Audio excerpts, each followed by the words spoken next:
कांग्रेस के नेता सेना को भी जाति पात के आधार पर बांटने की कोशिश कर रहे हैं। राहुल जी का आपने बयान पढ़ा होगा। ठीक है, अगड़ा करिए, पिछड़ा करिए, आरक्षण होना चाहिए। आरक्षण के पक्षधर हम भी हैं, हमारी पार्टी भी है, आरक्षण दिया भी है। जितने गरीब हैं सबको आरक्षण दिया है, दूसरे वर्गों में भी जो गरीब हैं उनको भी आरक्षण दिया।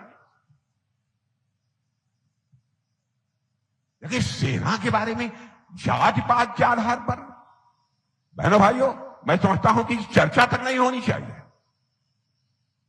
हमारे सेना के जवानों का एक ही धर्म होता है, वह धर्म है सैन्य धर्म है। इसके अतिरिक्त और कोई दूसरा धर्म नहीं होता। और जिस तरीके की यह बात बोल रहे हैं मेरे बहनों भाइयों, मैं कहना चाहता हूं यह देश के हित में किसी भी सूरत में नहीं है।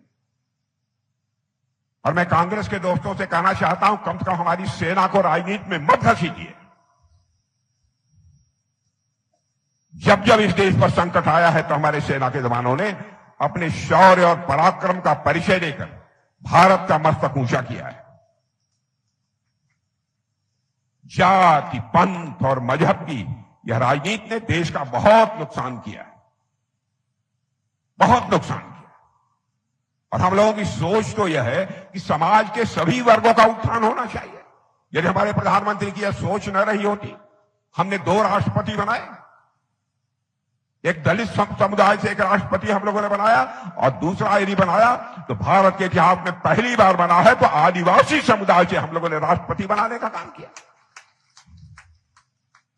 हम समाज के सभी वर्गों को साथ लेकर चलना चाहते हैं।